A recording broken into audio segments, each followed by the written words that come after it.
Hi there. The political equivalent of nuclear Armageddon has just begun.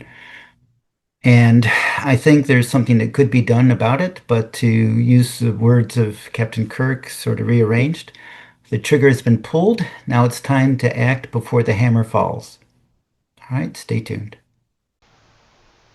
I was almost born in this house. On the morning of the day I was born, my dad called up the local government, asking them to come plow our road open so that he could deliver my mom to the hospital so that she could deliver me. They said no. But if he could get her to the paved state highway half a mile away, then the remaining 18 miles to the hospital would be open. Dad went outside, grabbed a shovel, and started tackling snowdrifts that were allegedly up to 9 feet high. Neighbors came with their shovels and joined him. Eventually, a tractor with a plow joined the effort, and the road was opened. I was born in a hospital, late on a Sunday afternoon, back before the U.S. even had 50 states. My motivation is to follow in my dad's footsteps, undertaking tasks that unite communities, tasks that move our nation toward our shared ideals. I'm Phil Turek, and I approve of this message. Hi, Phil Turek here. This is, well, season three, episode one of my Martians on Earth, mostly to myself. But this one is how to cancel gerrymandering, and I think I have a solution, but let's get into this. All right, so nuclear war has long been the ultimate scary thought for modern civilization, nightmare. The one bomb that was dropped on Hiroshima killed an estimated 140,000 people. And so during the arms race, each of the two major superpowers built up hundreds and then even thousands of these nuclear weapons. Eventually, we came to realize that if all those weapons were actually launched, it would lead to mutual assured destruction. Okay. And that was called the MAD doctrine. So the bad news is politically, the button has been pressed. So, yikes. We have a very needy child running Washington, D.C., and he persuaded the governor of Texas to go ahead and launch a nuclear strike, politically speaking. So, effectively, what he did was wipe out the voices of some 5 million registered voters in the state of Texas. Well, the governor of California has launched his own counterstrike, wiping out 11 million voices in the state of California. Now, if you figure that one nuclear bomb killed 140,000 people, that means the governor of Texas has effectively dropped 36 nuclear bombs on the state of Texas, while the governor of California is counterstriking by trying to actively drop the equivalent of 43 nuclear bombs on the citizens of California. Okay, now what are these nuclear bombs? They're political, and these bombs are called gerrymanders. The first one was actually invented and used in 1812 in the state of Massachusetts, silencing the voices of some of the registered voters in the state of Massachusetts. And since then, it's been used by each of the two major political parties about once every 10 years. Whenever redistricting takes place, some gerrymandering goes on, and you can think of that as silencing the voices of some of us. Yikes. So, do you think your political voice is still audible and influential? Now, consider this. If you are in a state that is predominantly one color, red for one party, blue for the other, then your personal political voice is irrelevant. If your state is a solid color, then you have no influence on what the federal elections are going to be like. And today, nearly all the states are solid one color or solid the other. California, Texas being examples. And there's a shrinking number of small swing states that actually determine the outcome of an election. You've lost your voice. Okay, so gerrymandering has already affected you. Now,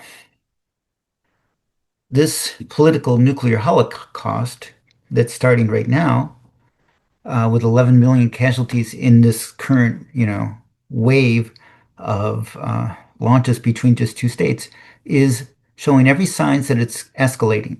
The Vice President of the United States is going around and personally trying to encourage other states to launch their gerrymandering nuclear bombs. We've got Indiana, Missouri, New Hampshire, South Carolina, Florida, Georgia, Illinois.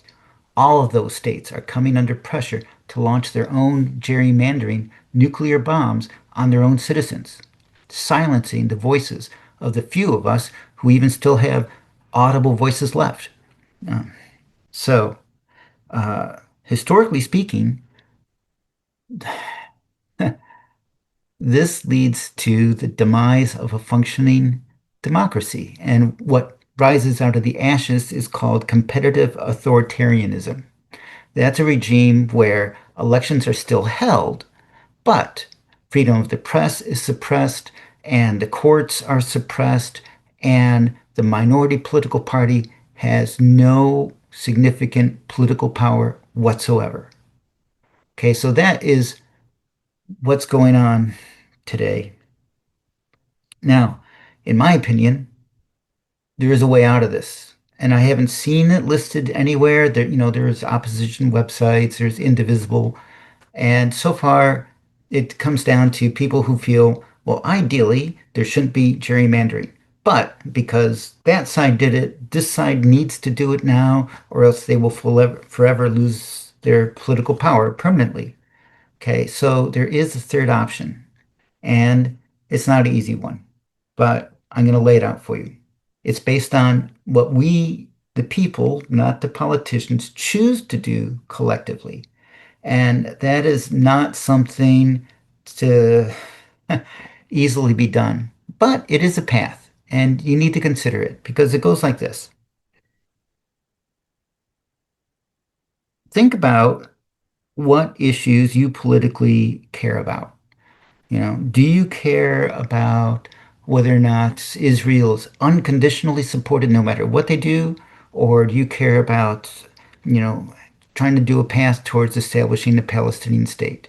Do you care about how immigration is cruelly, I'll use that word, enforced? Or are you in favor of humane immigration reform? Are you pro-choice or are you, pro-life? Whatever your personal interest is politically in whatever issue you want to name, due to gerrymandering, you've lost your voice.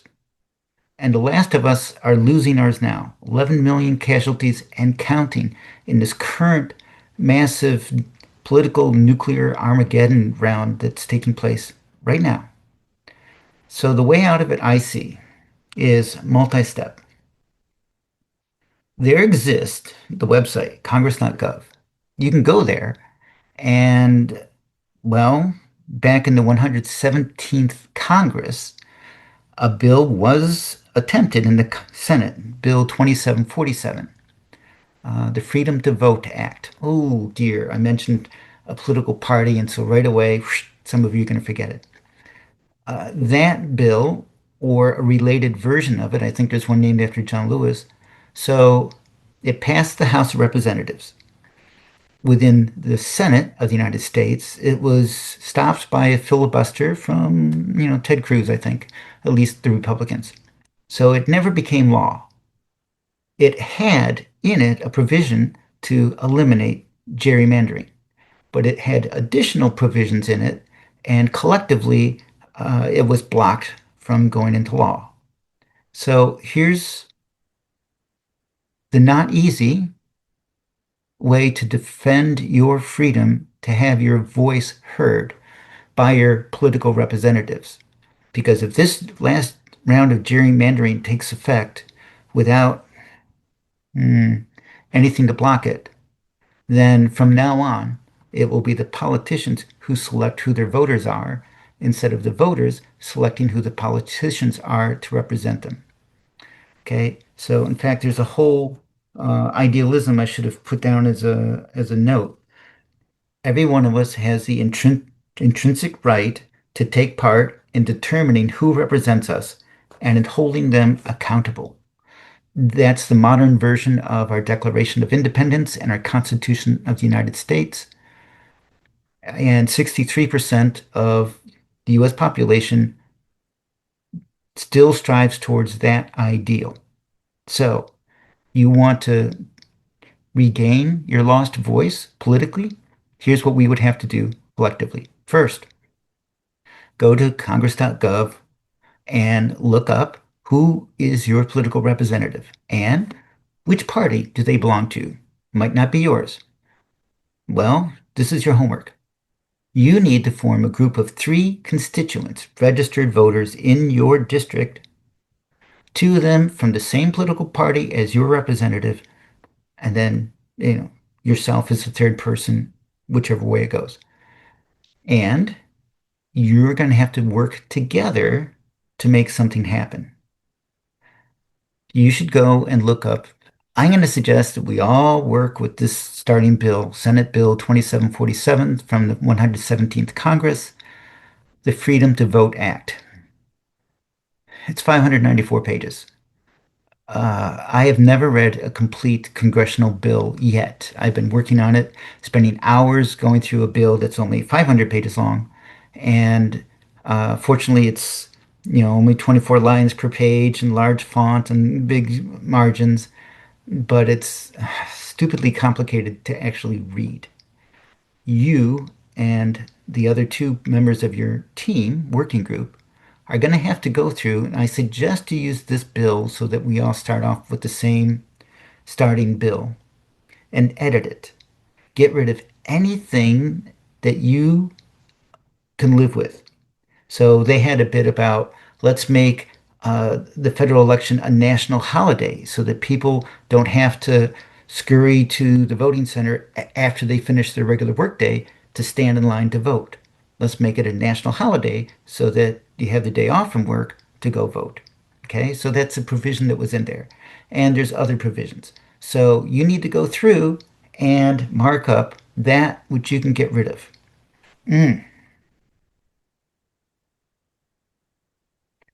Trim it. And you're not going to read all 594 whatever pages, but between the 3 of you, block out and say, we can live without this passage. We can live without that passage. Don't ask me to sign some petition for you because you are in a different cultural American nation state than I am. All right, but here's the next steps. You need to schedule an appointment with your congressional representative. And the 3 of you have to go together. It can't be just one of you. It has to be a group. Okay? If you don't go as a group after this thing is done, well, even if you do, once this gerrymandering nuclear Armageddon takes place, you want to complain by going to a town hall, you'll just be dismissed and say, oh, they'll say, you are a paid political protester from the opposition party. They get to ignore you. You send an email, you leave phone calls, you're going to be ignored. Or worse, like what's currently going on, you will become the target of vengeance and retribution from you know who up at the top, who dislikes anyone who doesn't cater to his very, very delicate ego. All right, so you don't want that to happen? You schedule an appointment. You go see your congressional representative as a group. Show him your edits and say, okay, we can live without this. We can live without that. But you've got to introduce this bill. You have to work with the other representatives who hopefully are getting similar pressure from their constituents with their edits. And now your congressman actually has a job to do, the job he's supposed to do, which is find compromises, find something that goes forward. But give him this ultimatum.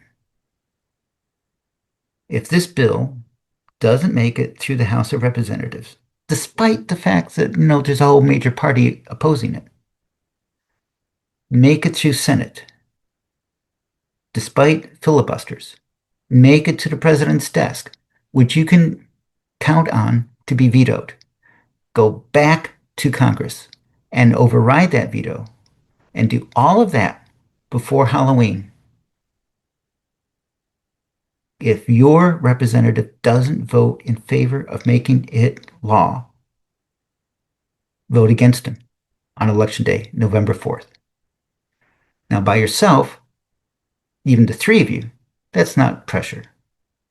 But if the 3.5% of the population that took place in the No King's March Day on June 19th applied that same amount of public pressure to each and every one of our congressional representatives, then what I'm advocating is the only thing that's left after you strip out that bill to your liking, maybe the only thing left is just the change that ends gerrymandering, that says from now on, it's going to be bipartisan groups or nonpartisan groups or the courts who draw out the congressional maps to make each district fair in its representation of the will of the people. Fair. That's all we're after. Regaining the voices that we're losing right now. All right, so that's my thought. Ooh, good luck. And, you know, it's pretty obvious that actually I have a couple more slides. Pretty obvious that this is not going to work unless it's collective pressure. For me personally, here's my congressional representatives. I don't know anyone politically other than myself in my district, my wife, I guess. Uh, so this is what I'm going to attempt to do starting today. Get in touch, find some residents here like me who don't want to lose the last of our voices. So I'm looking throughout. Here's District 47 before the redistricting that's attempting to take place right now. All right. Let's see. That ends my. Let me poke this button. I'm going to take a last look at my notes. Is there anything else I wanted to say? No, no, this isn't going to work unless it becomes very public. So I don't know if posting on Facebook is what will help, if going to indivisible.gov or .org, whatever it is, will work. It's not .gov. However, this is the path. It's people pressure. It's only going to work typically once every 2 years because the institutional memory of politicians is exceedingly short. I mean, it barely goes through one 24-hour news cycle.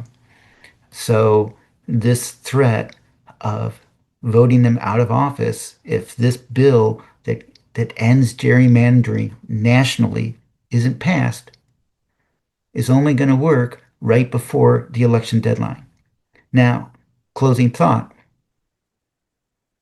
Uh, the kid in Washington put an artificial deadline for the big, beautiful bill that said, "Ah, it's got to be on my desk by July 4th." So Congress can do all of this by the deadline that we are setting. All right, that's it for now. Closing comment, one more. Uh, within, for me, this is season 3 of my Martians on Earth project. And really, this is now just like a political aspect related to what's going on here on Earth. It's kind of a spin-off of all that energy I put into advocating for simulated Martian cultural values being field tested here on Earth. But right now, you know, this is what I came up with. I think it should be shared. I think it should be done. Let's see if we can actually do it collectively. All right. Bye.